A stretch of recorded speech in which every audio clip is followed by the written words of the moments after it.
Okay, dear ladies and gentlemen, I believe we can actually start our session. And let me thank you for attending our session and paying attention to what is happening in Kazakhstan in terms of foreign direct investments. My name is Azamat Kozhanov. I'm a managing director of national company Kazakh Invest, which is basically an investment promotion agency of Kazakhstan. And today our panelists are His Excellency Almas Aidarov, our Deputy Minister of Ministry of Foreign Affairs, His Excellency First Vice Minister of Ministry of Energy of Kazakhstan, His Excellency Murat Zhurebekov, and His Excellency Ambassador of Kazakhstan, Madjar Smadulov. Today we are going to have two presentations, and which will include the overview of Kazakhstan, investment potential, state support measures, and as well as support from the Kazakh Invest side. And then we will have another presentation on the energy sector of Kazakhstan, and then we can actually pass on to the Q&A session, if that applies. So without further ado, let me start our presentation with the name Why Kazakhstan? So let me first of all give you a brief overview on our country's economic position on the global map. A very important aspect is the traditional presence in Kazakhstan of friendly and stable relations with all countries in the region and the world. As a result, Kazakhstan is a leader in Central Asia in many aspects. Robustness of the national economy has been noted by some of the leading international financial and development institutions, including the IMF, EBRD, and ADB. Since independence since 1991, our country has attracted over 380 billion of foreign direct investments, thus staying the largest FDI recipient in Central Asia. Our global partners trust our economy.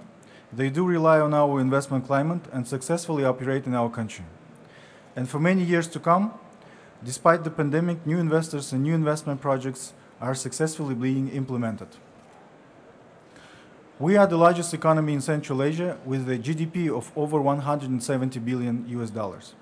According to the World Bank, Kazakhstan is an upper middle income country with the highest GDP per capita in Central Asia. Kazakhstan accounts for 58% of trade turnover in Central Asia. International reserves of Kazakhstan exceed 90 billion USD, which ensures economic stability in times of global crisis, high uncertainty, and volatility. Our ratings by Moody's was upgraded with stable outlook. Fitch, Standard & Poor's have also confirmed Kazakhstan's pre-pandemic credit ratings and outlooks, noting the country's fiscal stability, effective measures to support the economy, successful implementation of monetary policy, as well as the stability of the banking sector. One of the main reasons of being an attractive investment destination for international businesses are strategic location at the heart of Eurasia. Kazakhstan boasts abundant natural reserves, production efficiency, and favorable investment climate. The country offers comprehensive state support across various sectors, as well as relatively affordable and qualified labor force. One of the key advantages of our country is favorable geographical position between Europe and Asia, which underlines significant transport and logistics potential.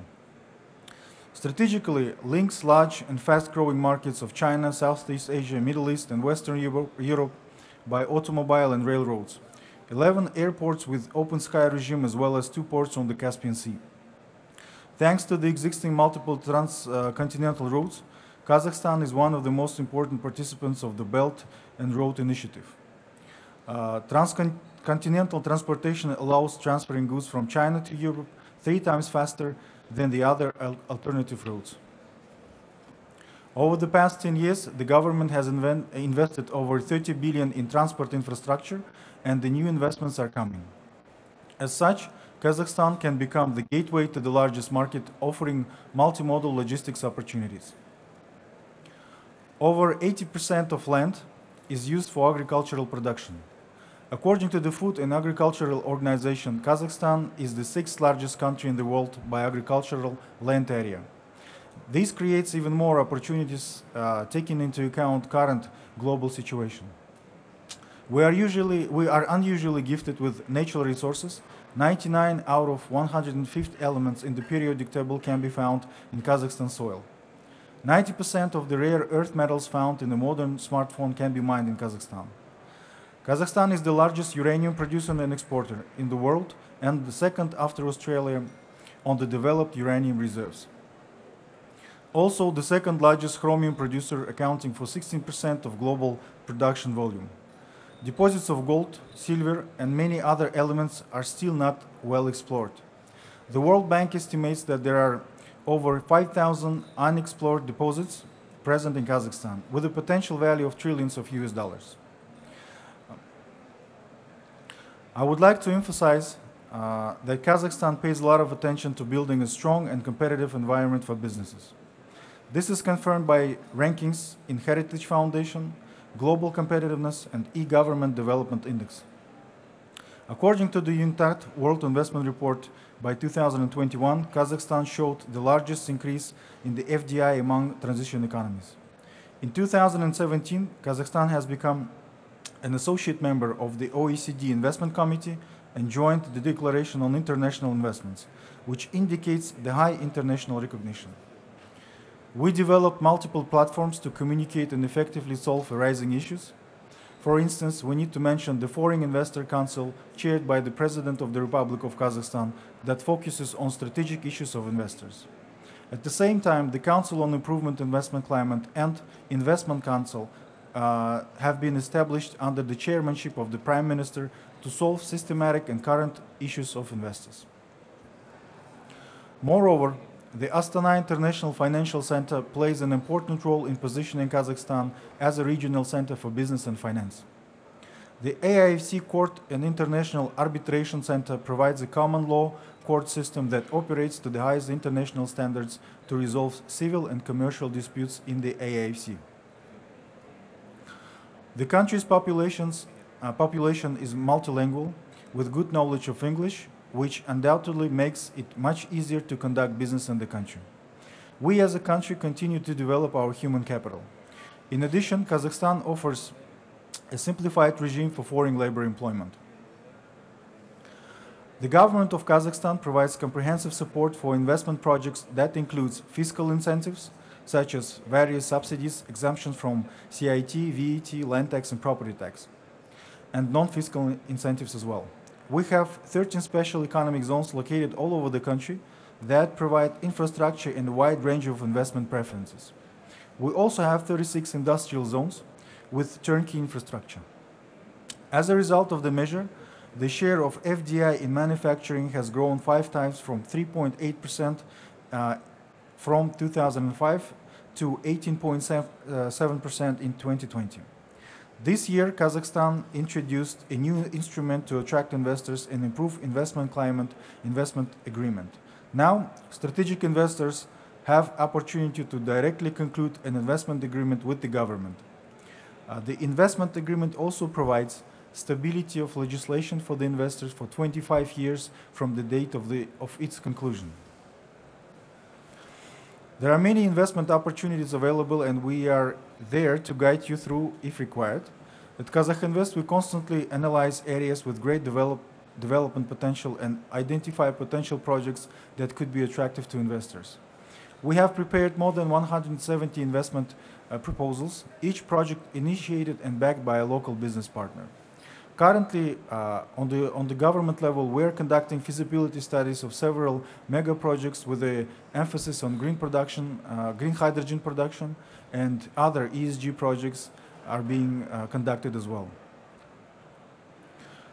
As representative of a national company, Kazakh Invest, we are ready to be your strategic consultants. Our organization is the National Investment Promotion Agency, the unified investment operator of the Republic of Kazakhstan, and we provide full range of services to support investment activities and advance your projects. Kazakh Invest can assist you and act as your ultimate investment guide in Kazakhstan. Thank you for your attention.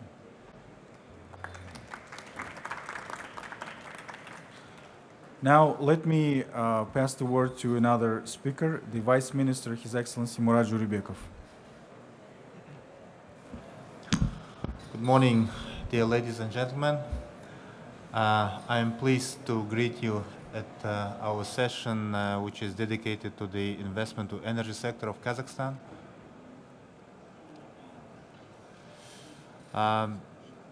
Since the independence of our country back in 1991, the national energy independence has become the first priority of the state policy, and significant increase in production and transportation of hydrocarbons has been possible due to large-scale investments in oil and gas industry from our strategic partners, international oil companies.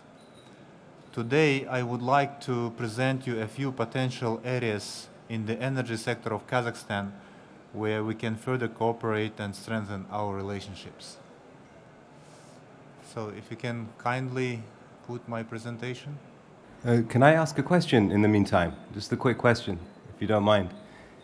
In your list of investors, in one of your early slides, you had your top investors, and I think I saw Netherlands and the US. I didn't see China among the top list. That somewhat surprised me. Is there a reason or a driver behind that? Yeah, you are right. To tell the truth, China is number 4, number 5 top investors in Kazakhstan. Actually, we receiving per year something about 20 billion USD foreign direct investors to Kazakhstan, and 90% of this money comes from the 15 countries. 15, 17 countries, and among these countries, of course, China, number 4, number 5, different from the year by year. It's something about 1.5 billion USD per year from Chinese companies. Maybe some mistakes in the presentation, but yeah, it's number 4, number 5 investors in Kazakhstan. And something about 1,000 companies from China operating in Kazakhstan. But from the capacity side, from the investment side, is number 1 is Netherlands, because half of our economy oil and gas sectors, and USA, that's why, and but China is very active. But of course, China is our neighbor and big country, and that's why we have to some regulated, some limited, some areas for Chinese companies also. Kazakhstan takes a leading role in the world ranking of reserves in natural resources. It owns about 3.6% of total world reserves of primary energy. So figures shown above confirm that Kazakhstan has a good opportunity to further develop its energy industry, and by 2030 we plan to reach over 2 million barrels per day, or more than 100 million tons of oil a year. We are also planning to reach around 85 billion cubic meters of annual gas production and increase renewable sources of energy from current 3% to 15% in total volume of power generation. Kazakhstan is also a large uranium producer, actually is number 2 in the world. Our plans for 2030 are not ready yet and will be determined later. However, we can further discuss the cooperation in uranium production with the potential investor. Today, we have significantly improved the regulatory framework in order to attract more investments. As of now, we can propose 3 areas for business cooperation. They are in the upstream of oil production, petrochemical industry, and development of renewable energy sources. Western Kazakhstan has matured oil and gas basins, which we're successfully developing with our international partners, mainly with Chevron, ExxonMobil, Shell, Total, Eni, and others, while north and south regions of Kazakhstan have about 15 oil and gas promising unexplored sedimentary basins with a total hydrocarbon reserves of 4.6 billion tons of hydrocarbons.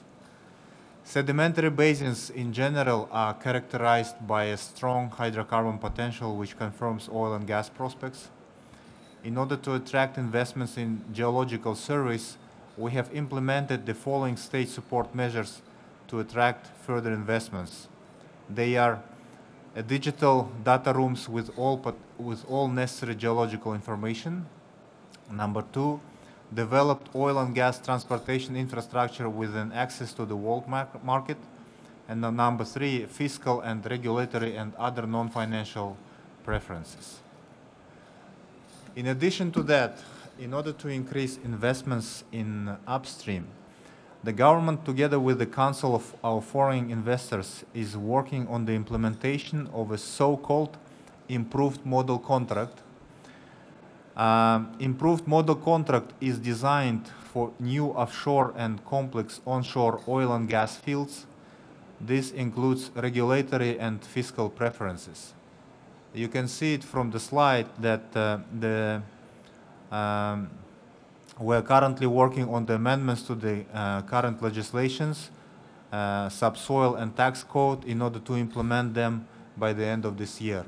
So if you see on the left-hand side, this is regulatory terms, and we are trying to bring them to the international standards in order to make them these projects more attractive from investment standpoint. My colleague above, he mentioned about the special economic zone.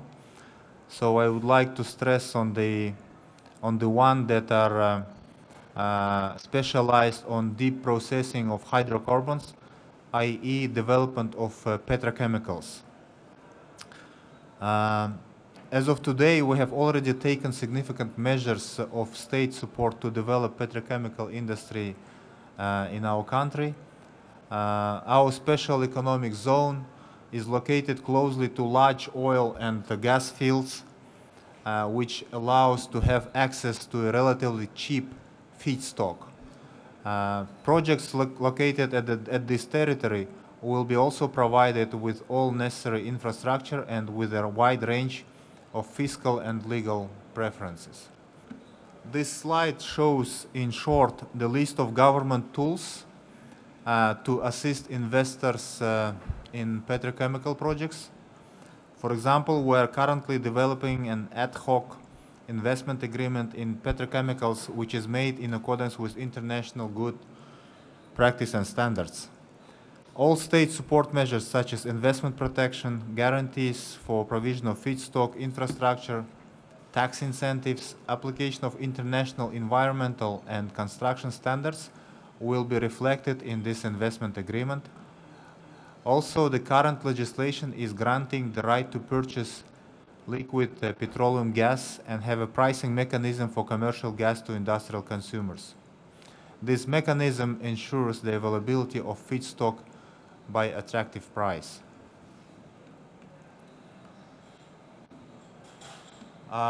This is our top priority projects.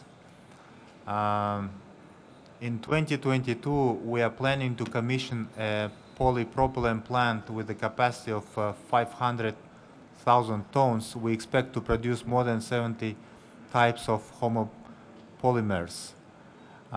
We also plan to build the polyethylene plant with a capacity of 1.2 million tons and with the investment of $7.6 billion US. And also butane project with a capacity of around 200,000 tons. Also, we have a number of projects at various stages of development for total value $5.3 billion, and we would like to propose these projects for our new investors. This is mainly focused in production of urea, olefins, base oil, polyethylene, and others. So you can see the list in the right corner in the bottom with the value, as I said, 5.3 billion. So if you can see from the slide that we are now we have signed the heads of agreement with Russian companies Sibur and Tatneft with the this is investments projects over $10 billion. And given the current situation, we are now closely watching the development, and we will make these further actions accordingly. The next slide is talks about the power generation in Kazakhstan. Electricity in Kazakhstan is generated by more than 200 power plants with a total installed capacity of 23.6 gigawatts. And unfortunately, about 70% of power generation coming from coal-based power plants, 20% from gas-fired plants, and 8% from hydropower plants, and only 3% from renewable energy. And given the global trends, the climate agenda, the Paris Agreement, decarbonization, and other trends, our global is to substantially change the structure by Our goal is to substantially change the structure by 2030, as you can see it from the slide. So the coal generation will be decreased from 69 to 30 to 40%, and we will increase the share of gas from 20 to 38%, and also the share of renewables.